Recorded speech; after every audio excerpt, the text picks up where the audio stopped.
Hi students, 8వ తరగతి తెలుగు పాఠ్య పుస్తకం తెలుగు బాట. ఇందులో ఉన్నటువంటి కొన్ని పర్యాయ పదాలను ఈ వీడియోలో మీకు షేర్ చేస్తున్నాను. వీడియోతో పాటుగా చదవండి, చాలా ఈజీగా నేర్చుకోవచ్చు.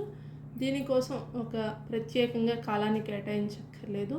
మీకు టైం సేవ్ అవుతుంది, మిగిలినటువంటి అంశాలు చదువుకోవడానికి వీలుగా ఉంటుంది. కాబట్టి వీడియోతో పాటుగా చదువుకోండి, ఈజీగా వచ్చేస్తాయి. పర్యాయ పదాలు చూశారు కదా. మొదటిది ఆకాంక్ష, కోరిక, వాంఛ, ఈప్సితం. ఆశ, ఇచ్ఛ, ఈప్స, కాంక్ష. ఇల్లు, ఆవాసం, గృహం, నిలయం.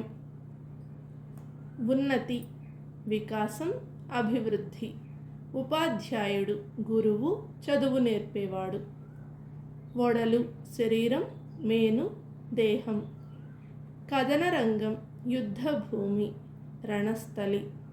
కలిమి, సంపద, ఐశ్వర్యం.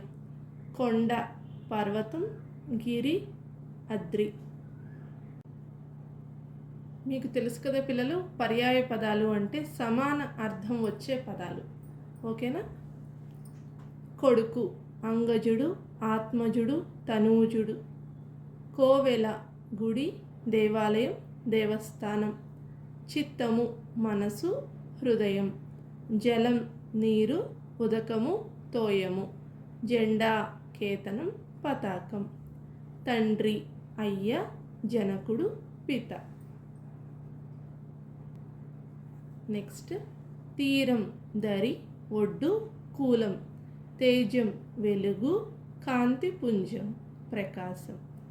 నగరం, పురము, పట్టణము, వీడు. పరిమళం, సువాసన, తావి, సుగంధం. పసిడి, బంగారం, స్వర్ణం, కనకం. భార్య, అర్ధాంగి, ఆలు, ఇల్లాలు. కథన రంగం, యుద్ధభూమి, రణస్థలి. వనిత, పడతి, మహిళ, మగువ. సంవత్సరం, వర్షం, వత్సరం, ఏడాది. ఓకే పిల్లలు, పర్యాయ పదాలు అంటే తెలుసు కదా మీకు, సమాన అర్థం వచ్చే పదాలు. అంటే ఇక్కడ తీరం అని ఉంది కదా, దరి అన్న, ఒడ్డు అన్న, కూలం అన్న, తీరం అనే అర్థం. అదే నానార్థాలు అంటే ఒక పదానికి వేరే వేరే అర్థాలు రావడాన్ని నానార్థాలు అంటారు. ఓకే, నెక్స్ట్ వీడియోలో మనం వ్యుత్పత్తి అర్థాలను నేర్చుకుందాం. ఓకేనా పిల్లలు? మీకు కనుక ఈ వీడియో నచ్చినట్లయితే లైక్ చేయటం మర్చిపోవద్దు. అలాగే ఇంతకుముందు సబ్స్క్రైబ్ చేసిన వారు, ఓకే, ఇంకా సబ్స్క్రైబ్ చేసుకొని వారు కనుక ఉంటే దయచేసి ఈ ఛానల్ని సబ్స్క్రైబ్ చేసుకుని మీ ఫ్రెండ్స్కి కూడా షేర్ చేయండి. ఓకేనా? Thank you very much.